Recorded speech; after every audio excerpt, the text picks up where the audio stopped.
We're going to go ahead and get started with our second speaker this morning. I'm Beth Carroll Horrix, the current Vice President of the Ephemeris Society of America, and I am a collector of paper rulers and items made of paper that have rulers printed on them. I live in Cambridge, Mass, very close to Mount Auburn Cemetery. It's one of my favorite places in the whole world, so I was really glad to see Meg's presentation. I've heard it several times in different formats, but this was really great. So our next speaker this morning is Jeffrey Cohen. He's a friend and a colleague and former neighbor whom I've known for 40 years, since the time we both worked at the Library of the American Philosophical Society in Philadelphia. At that time, Jeff worked at a documentary editing project, The Papers of Benjamin Henry Latrobe. So Jeff is a historian of architecture with an undergraduate degree and a PhD from the University of Pennsylvania. He's been teaching in Bryn Mawr's Growth and Structure of Cities department since 1995. He's active in the Society of Architectural Historians, served in many significant advisory roles as neighborhoods and buildings develop and change. He brings the history of architecture to life, and I think you'll hear that in a few minutes. His work reaches a broad audience through his publications, his presentations, his documentary editing projects, and his work on exhibitions. And on that, I'd just like to say, if you ever have a chance to look at his book, Drawing Toward Building, Philadelphia Architectural Graphics, 1732 to 1986, which is also represented well in several different exhibits at the Pennsylvania Academy of Fine Arts, I guarantee you'll be motivated to look at the world with whole new eyes. So Jeff will talk to us this morning about the record we have of the built environment, urban landscape, especially commercial properties and businesses in the last several centuries. The record of those earlier cities, as they changed and developed, is largely on paper, which is the whole point of us being here today. He'll show us items that are often discarded, broadsides, billheads, illustrated directories, commercial panoramas, that are visual documentation of how businesses use images of their buildings to promote their products and services. So Jeff.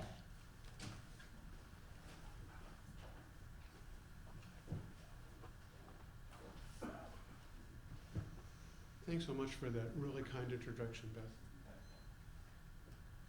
Let's see if I can close this.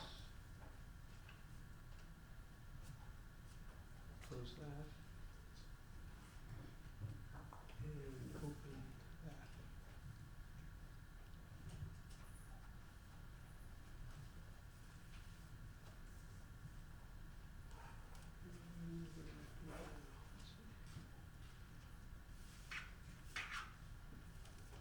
The full screen icon always moves around a bit.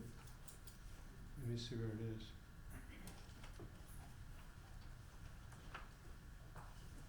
There it is. Okay. Thanks for that really flattering introduction, Beth. And I'm really pleased to be here to share with you something that has been a long interest of mine, almost some people would say a small obsession, to find images like these. It's a very different landscape than the kind that Beth was just showing us, that Meg was just showing us, in the sense that it's often solidly built downtown, but in many ways it's more ephemeral because commercial buildings change at an incredible rate. It also has a similarity, though, with what Meg was talking about in terms of being a landscape devised and designed for a response, an experiential response. But if that experiential response in the cemetery was one of memory, evoked memory, downtown it was more purposeful. It was usually a response intended to provoke consumption of products. I'd like to make this a little bit interactive. So when you see an image you've seen before, just flip your hand up. I want to see if I can get to the point where I start to stump the stars. Among the different elements of the built urban landscape, including homes, institutions, and workplaces, the most changeful were buildings for business. Storefronts and signage in emerging central business districts of 19th century American cities changed from decade to decade, while office spaces began to congregate in increasingly tall stacks. With commercial uses outbidding almost all others downtown, booming land values propelled new constructive technologies, rewriting the streetscapes of the old urban core. Architecturally, the young soon ate much of the old, and sometimes only a few decades older. Our best record of that earlier city, largely lost, lies on paper, in ephemera, in items often discarded, from broadsides to billheads, illustrated directories to commercial panoramas. Businesses used images of their buildings as advertising, taking a backseat only to images of their products. Ephemera populate our picture of that lost city. This paper explores some rich and varied troves of visual documentation of the 19th century downtown, focusing on images of a very particular sort. Long, flat-on views of whole blocks, some published in engraved form, but most as lithographs in series. I'm expecting that many in the room have seen or even touched some of these. For me, they become object of a special fascination, depicting the hearts of cities and streetscapes that have long since been transformed. They depict block fronts in a distinctive way during a relatively brief period, begging curiosities, two kinds of curiosities, about why they were made and what they actually show. My first encounter with these kind of images came, I'm somewhat amazed at the number, but about 50 years ago. When we were looking at architects like Frank Furness, there are great works by Furness, three of them in this series of images. George B. Tatum wrote a book called Penn's Great Town, and he illustrated these two streetscapes.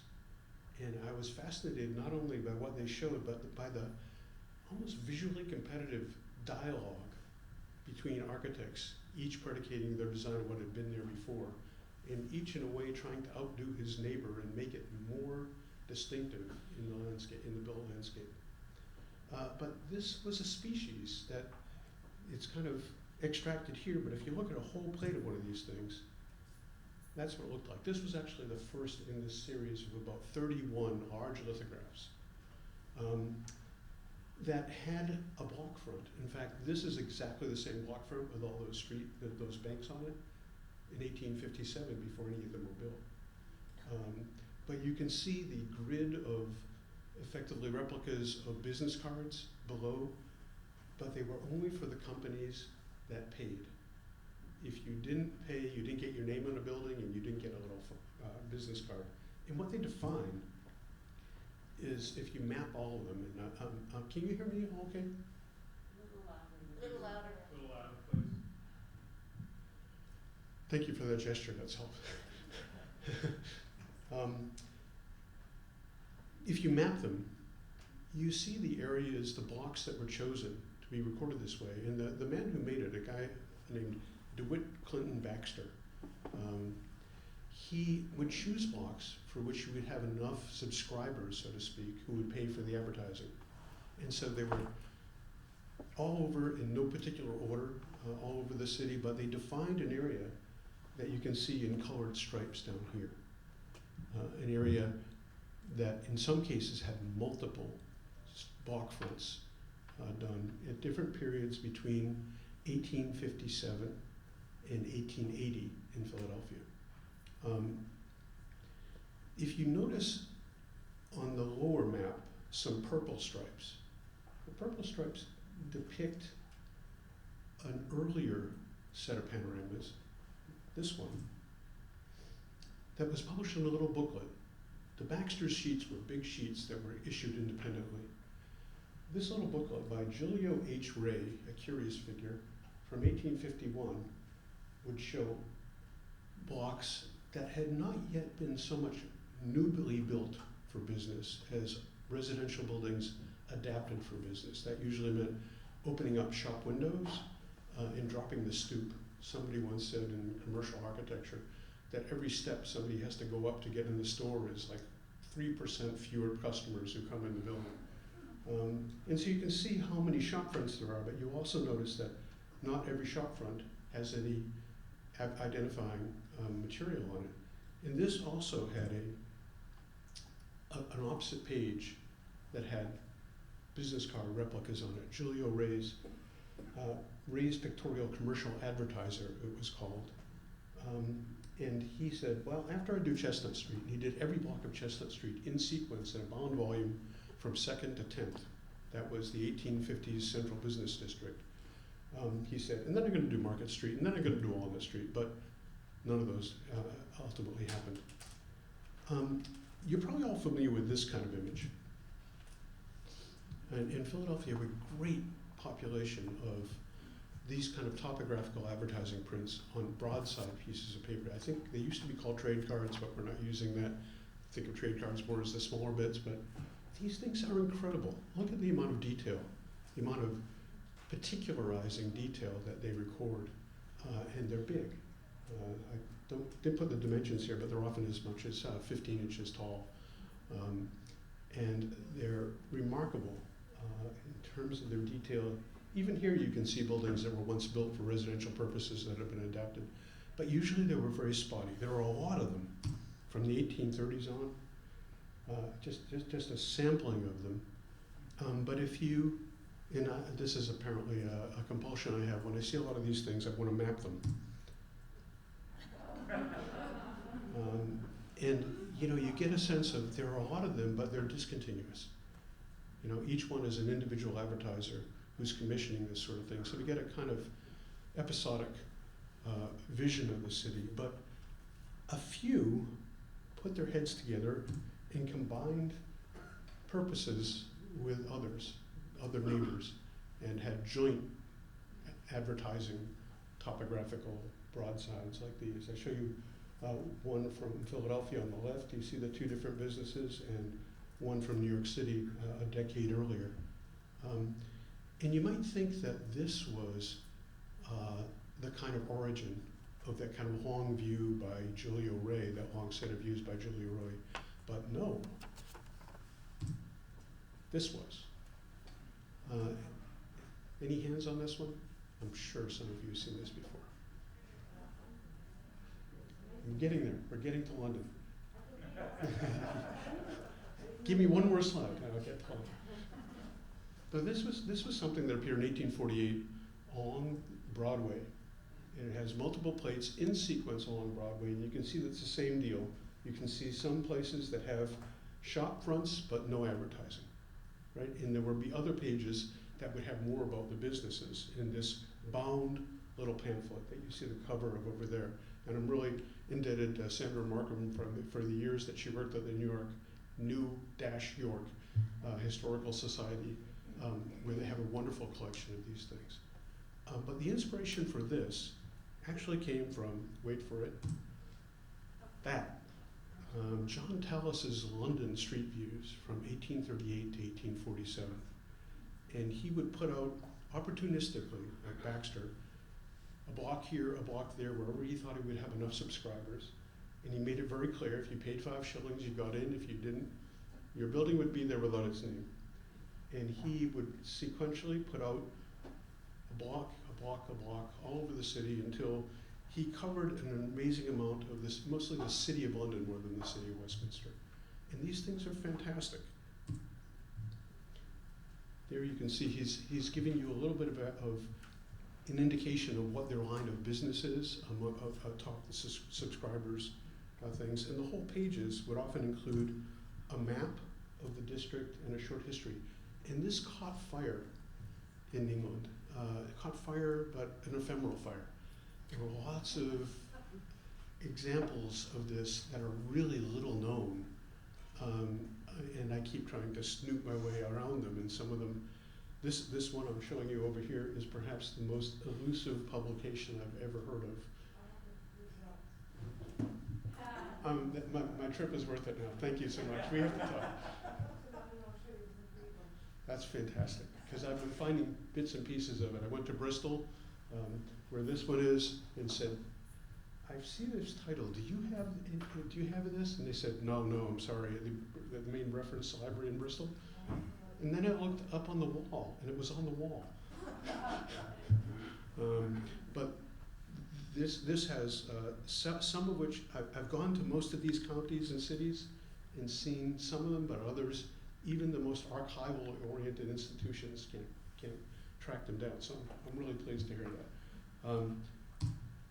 And some appeared elsewhere and then were republished. These are both republished in the late 19th century, but I've never found the originals of Birmingham and Manchester, both done about 1840, and you can recognize exactly the same format, although I don't think John Tallis, the fellow who is involved in the ones for London itself, and Gravesend as well, I don't think he had anything to do with them, but they were just inspired by them.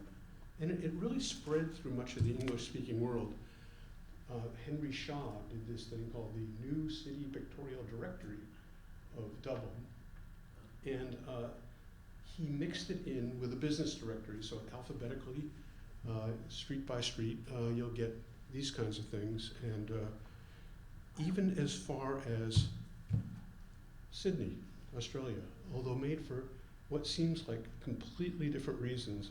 Let's see if I can read the title at this scale, but this one by Joseph Fowler from 1848, it had graphically the same kind of format, but it was really the text of it, this isn't a whole book, the text of it really kind of says, we're a real city. Sydney, we're a real city. You haven't been there, but take us seriously.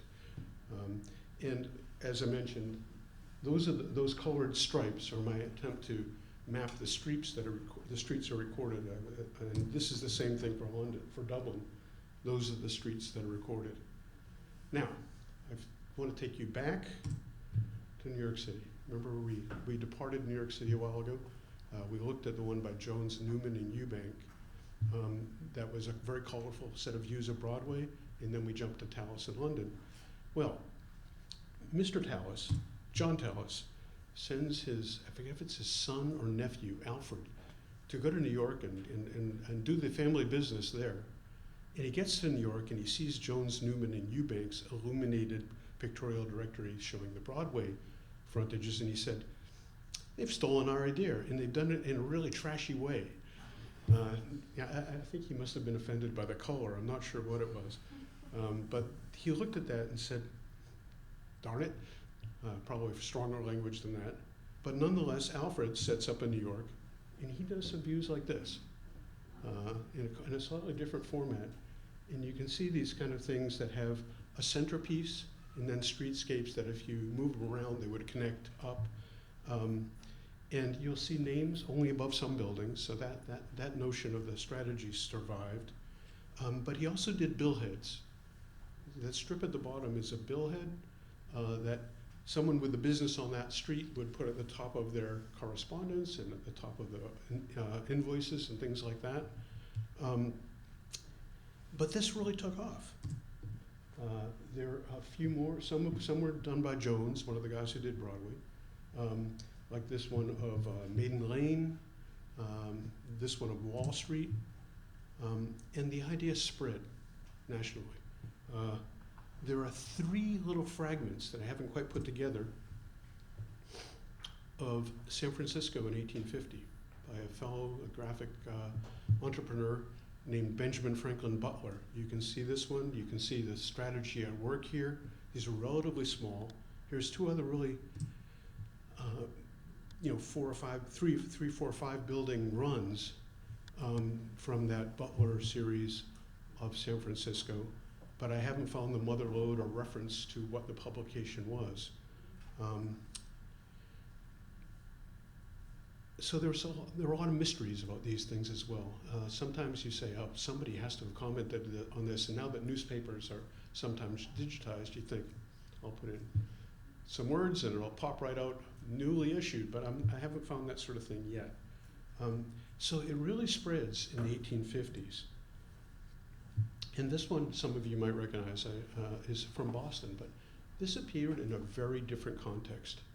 This was in Gleason's Pictorial magazine, which was a successor to Ballew's Pictorial.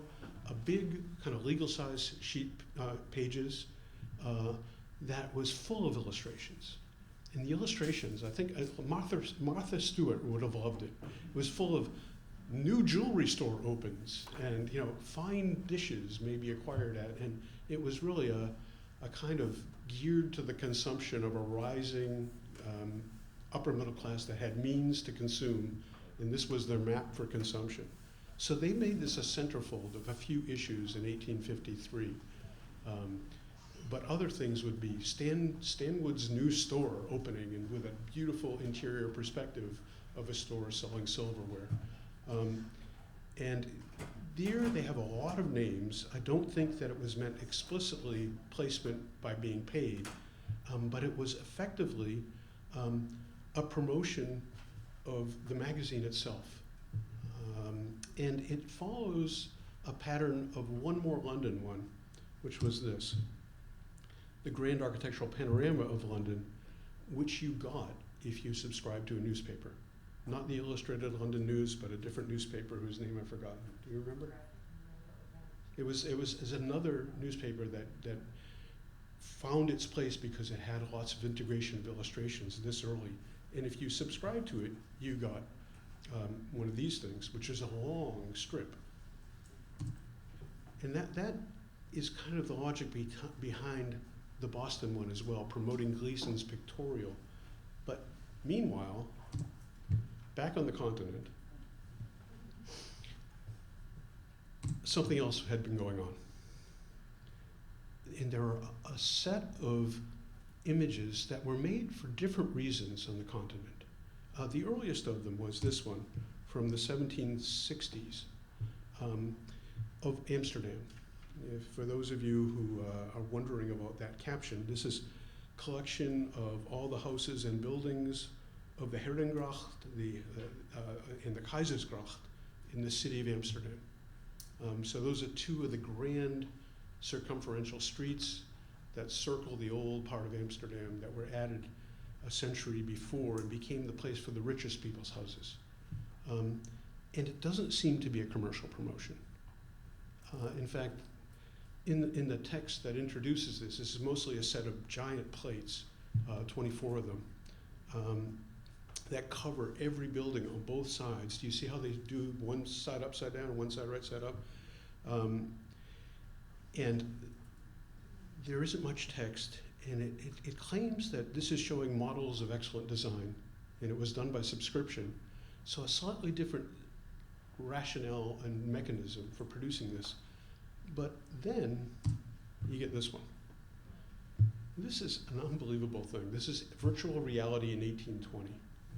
This is both sides of the Unter den Linden in Berlin, from the Brandenburg Gate to the palace. 1820, you can see when I labeled this slide, there was still a GDR. But if you look at the lower right, you see a kind of cassette.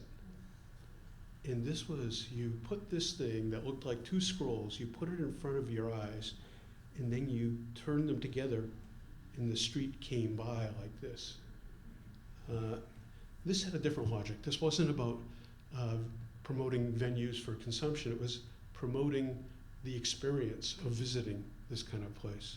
And the same thing happened in France. This is from 1824 at the top, and 1845 in a reprint from the 1850s at the bottom. And this is on the grand boulevards that circle the central part of Paris. And here, among the things that you could consume were theaters and restaurants. This was consuming the experience of being an upper bourgeois person in the streets of Paris, and you can see your avatars, your representations on the street of all these people well-dressed, strolling, the experience of strolling. The biggest one that I've ever seen and the most elaborate is this. And this is the Nevsky Prospect in St. Petersburg, 1830s. Beautiful colored lithograph. The one at the Yale Center for British Art that Paul Mellon acquired. To unfold it unfolds like an accordion, like a lot of these things. You need, I think it's something like 8 meters long, and so you need every table in the room. if you're going to see it at once. And he does both sides. Sadovnikov does both sides of the Nevsky Prospect in the 1830s. And then there's this one of Rome. A remarkable thing, the Prospetto Geometrico della Fabbrica di Roma Elevato by a man named Moschetti. And here you can see there's no advertising. The churches are labeled, and it's a crisscross. I made this map, but it would look like, I don't know, a worm track. It's very opportunistic. It shows the modest structures in between the great churches. It's really remarkable, but it seems to have been made without any of that commercial intent, so much as something to have people marvel at. Each sheet of it is about this big, and it's fantastic. It's from the 1830s. In cases like this, the motives for creating it aren't entirely clear, except that it had an aristocratic patron. The only writing in the thing, the proemio, describes how wonderful the Prince of Torleone is and how nice it was for him to endow this project.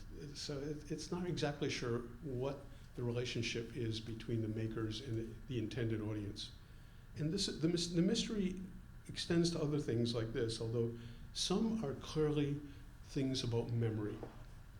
For example, this is one that I went looking for in the city of Leiden. This is a street called the Rappenberg. And something terrible happened on the Rappenberg in 1807. A ship captain was smoking a pipe, and his cargo happened to be gunpowder.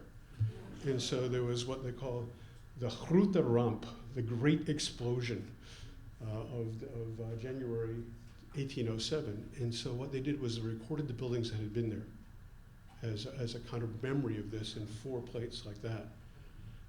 It's right where the university is now in Leiden. Similarly, down below this architectural elevation by David, a prominent French architect of the time, he was commissioned by the Commune of Paris, by the city of Paris, to record the buildings that were going to be torn down by Haussmann as he improved Paris. And there's only a few of these left, it seems, although it was reportedly, these were all consumed in the fire in the revolution of 1871 that burned the city hall of Paris, but apparently more survived than I thought. I'm going to start to go more quickly. So these are made for different reasons, including one from not too far from here, of both sides of Chapel Street in New Haven. That was also made as a memory. This was published in a newspaper in 1845, describing the buildings that were there from the recollection of an old New Havenite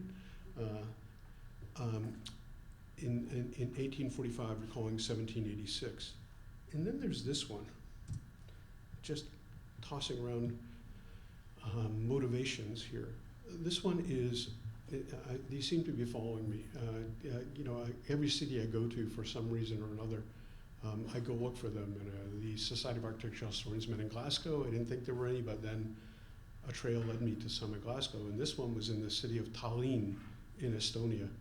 And these beautifully made plates, made apparently in the 1820s or 30s by the Russian army, possibly. Military engineers made these.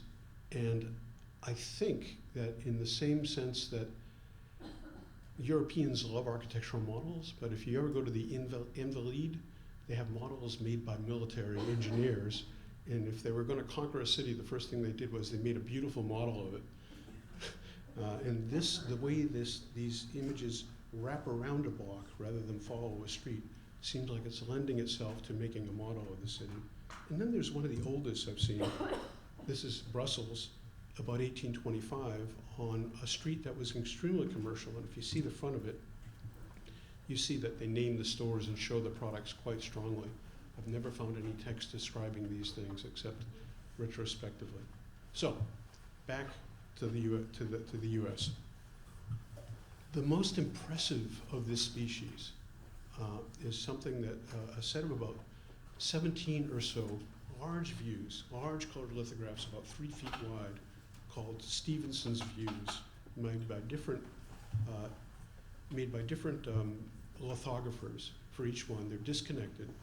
And these are some of the few that show the same kind of traffic you see on the Parisian streets, as if this is a much bigger street than it actually is, with all sorts of things. But here you can see, if I go forward to here and then back again, you'll see these are mostly people not just enjoying the experience of being in the street so much as being prepared to consume, and this is promoting businesses much more than the happy to be bourgeois people. And these are some other, they're really fantastic. Sometimes they have advertising in the sky, as you can see on the lower one, but they're great records, and of course what I did was map them.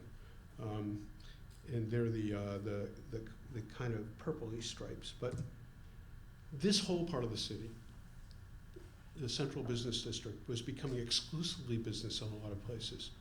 These are some maps that just tell you the business activity of places. They don't show you houses, they don't show you churches, they show you places to do business in Chicago, in Boston, in New Orleans. And these are the counterparts, these large lithographs that are kind of embracing the burgeoning business life of these streets. This one of a block in Louisville, Kentucky, that I still haven't seen in person, but you can see it has the same lithographer as worked in Philadelphia, or the one by Boel, who was also one of the guys who did one of the New York views. There's a lot of later 19th century examples of these. New Orleans, Broadway, the funkiest of all, this set in Boston that actually is still a mystery as to who made it. It's a mystery I've been pursuing for years. There's a set of them in the Boston Public Library and once in a barn in Ridgefield, Connecticut.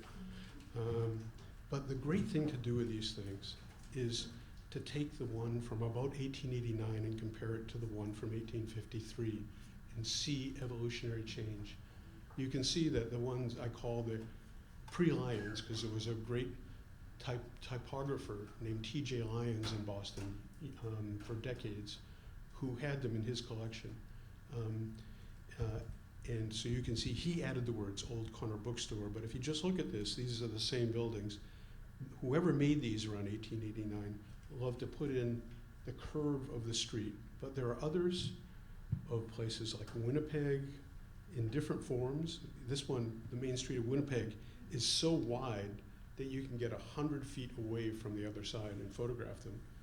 Baltimore, San Francisco, Oakland, Los Angeles. And finally, the grandest of New York City. This one made in 1899 as a promotion for the newspaper, the Mail and Express. And there you can have that great fun of looking at those same blocks between 1848 and 1899 and see change. I love to match these up with what we call Sanborn Maps to see the footprints or the equivalent of Sanborn Maps. In some of these things, you can also go and photograph the current streetscape and really get a sense of things. And there are indeed some photographic ones, not always quite as satisfactory, but you probably all have been thinking the whole time about Ed Ruscha's 1966 Every Building on the Sunset Strip, where he put a 35mm camera on the back of a truck and drove up and down Sunset Strip. There are a lot of these things. I love finding more of them. They have different reasons for being made, but they beg a question that I'll give you visual.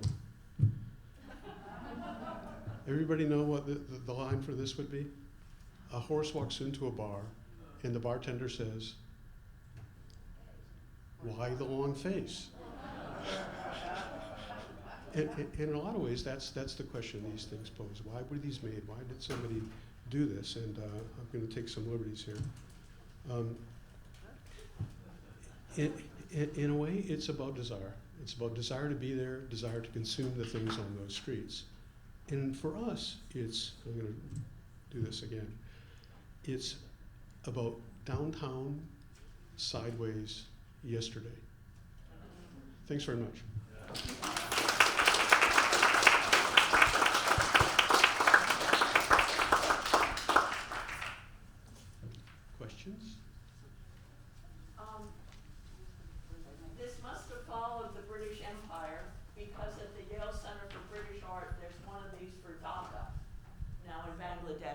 1950. I'm so glad to hear that. I never knew that. I was working in Dhaka, and I've got copies of that I could send to you. That would be great. I'd love to know one. Do you have any idea why they were made? Well, I assume, the empire, it's all part of the empire, and Dhaka was at that point bigger than Calcutta. It was a main import-export place.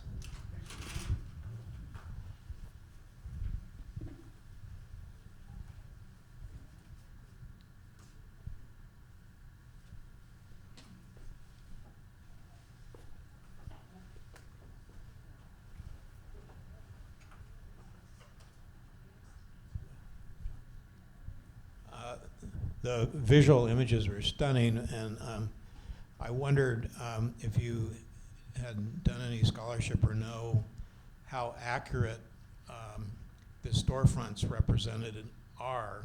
In other words, were there that many levels of windows? Were they shaped that way? Was the signage, the typefaces used on the signage as it's depicted?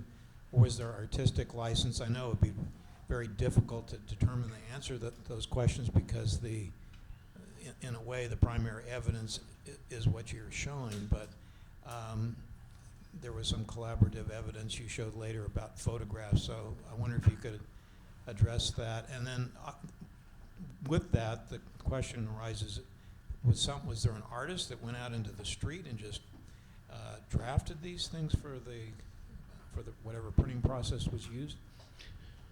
Let me take the last one first, and then you'll remind me of the first one if I forget. Okay.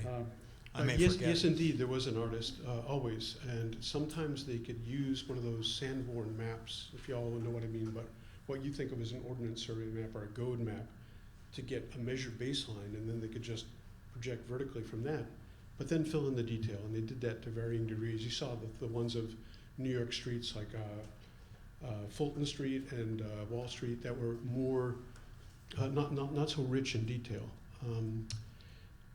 The one of Baltimore that I was showing very briefly toward the end, there was an advertisement in the Baltimore Sun saying, we need some draftsmen to trace from photographs. In the cases where we do have photographs of the same streets, they seem to confirm a degree of accuracy, but once, like in the 1899 New York one of Broadway, when you start to get 20-story buildings next to 2-story buildings, they cheat. They say, okay, I think that my story heights will have to be 1/2 as much in order to fit on the same page. And in a couple of cases, in the 1851, when they got to Independence Hall, they wanted to put the tower, so they had a flap that folded up. But generally speaking, they seem to be accurate as far as what, sometimes amazingly, the cornice had a giant boot on top. And you find a photograph and it was indeed a giant boot. So I think, yes, generally true.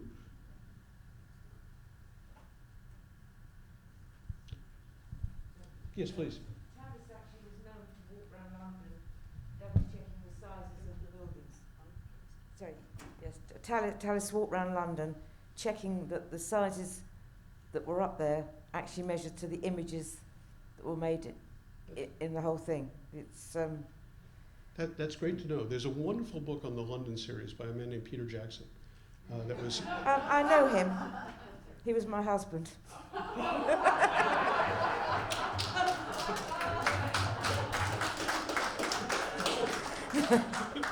He actually wrote the book about Tavis. He discovered all sorts of things that most people had no idea of how this man worked. And Tavis literally walked around for hours and hours in London, checking buildings, finding what was missing, putting names to them. I even have a painting where all the names on the building is known except one, and Peter put on the name Jackson Harris, or Jackson, and for years people would be searching to say, who the hell was that? It wasn't, it was my wedding present. Thank you so much. That's great. No, it was published by the London Topographical Record, I think it was called, Society, and is a wonderful thing that has a good illustration of every single one of over 180 views, I think. You know, Picture library, you can actually set quite a large image of them because we scanned everything. It's true. you know, the back of cabinet cards often have wonderful depictions of the buildings the photographers worked in. So you'll see like Brady's building and Anthony, and then there are a lot of wonderful ones of the Barnum Museum and the Barnum, that block that Barnum had in New York. Yeah, in places, photographer studios were often situated exactly on these streets, and so you often see them included, because these are the streets where people walked to consume.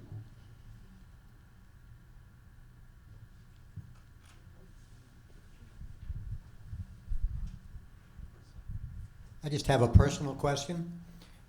You've had a lifelong fascination with these street views. In 2022, are you fascinated by Google Maps Street View, which I can spend hours getting lost walking through a city? Yeah, and I love to pair Google Maps Street Views with these same places and see how they've changed. Sometimes you have to take little pieces of it and assemble them together in order for the parallax not to be disabling. But it's fascinating to look at a snapshot of what it looked like in year X and then 200 years later, see how it changed. In so many cases, there's nothing left on the whole block. But when you have some that has a little survival, it makes it really a story. Could you talk a little more about why these were made? You mentioned desire or memory, and I'm wondering if you've seen evidence of them actually being used for the commercial purposes. So people like marking, I got to that store, or something along those lines. And just an extra thing, the way they did the other side of the street upside down, I understand why, of course, because they want the bottom of the store to be near the street, but how did you decide whose side of the street got to be upside up? And then thinking about people turning the books, could you talk about those too? I don't know the answer to the second one, because sometimes it's counterintuitive. I would have thought, that's a really important building. Why did they do it on the upside down part? As far as how people use these, in Tallis, there's a lot of text about how he hopes it'll be a guide for shopping, it'll be a historical record, it will introduce strangers to the city. He says like 5 different overlapping reasons. That one would have been possible to take to the street. One that was a 3-foot wide colored lithograph, you're not going to take that to the street. And you'd often find that, I assume, framed on a wall. Well, at least the ones I've seen have survived framed on a wall, but they were big and colorful and beautiful. And it was almost like they were an emblem of burgeoning commercial life, more than a guide for shopping. So I'm not entirely sure about how people use these, at least the Tallis ones. There was a practical possibility of walking down the block with it in your hands. The reason they were upside down is because there was nothing the other side. There was quite often just lanes with no buildings, no anything. So they just, there was quite often water running straight through the street. So that's made the images upside down. To prove it. Don't walk there because you'll get soaked.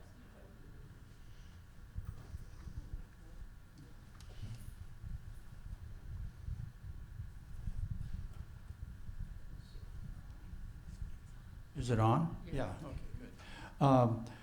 I was struck early on with the street scene, so to speak, with people at the wine shop with barrels in the street and so on and so forth.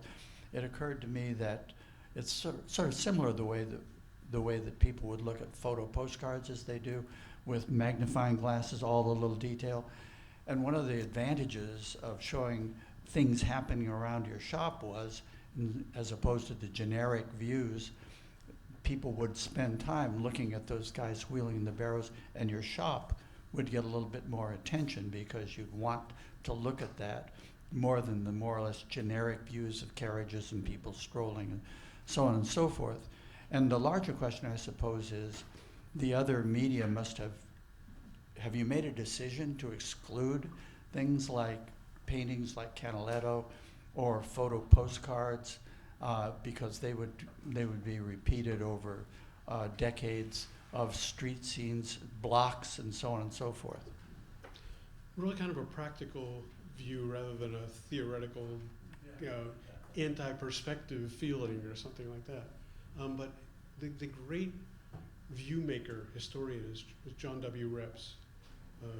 Many of you know his aerial views of American cities, and he's done the definitive catalog, and he's also cataloged the view makers, giving little capsule biographies and lists of what they've done. Some of them are the same people. But there's something about this kind of image that's flat on that to me is remarkably striking.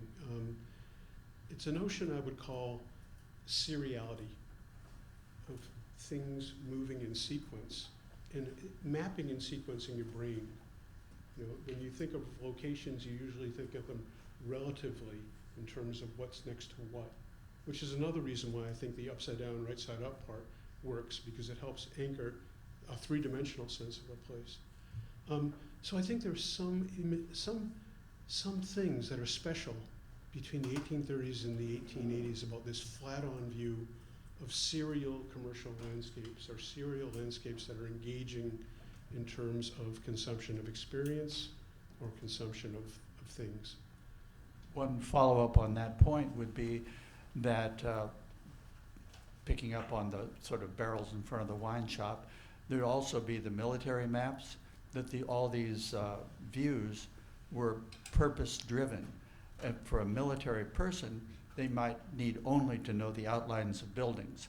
They don't need to know the details, probably would not even want to know the details of the lives that are being lived there. And so the maps are all purpose-driven in terms of driving sales or aiming shells. Yes, I like that point very much. It's funny, if you could have a really good time zooming in on these things, because in the one of Nevsky Prospect in St. Petersburg, you see some military troops, you see some carriages going by with people in livery, you see some dogs chasing something that's fallen on the street, you see a guy who's dressed kind of in rags with a samovar serving tea. They really tried to make a portrait of multiple classes, almost a picturesque panoply of different kinds of people. Find your avatar. Well, thank you, Jeff. Thank you. We'll take our short break now. Reconvene in 15 minutes.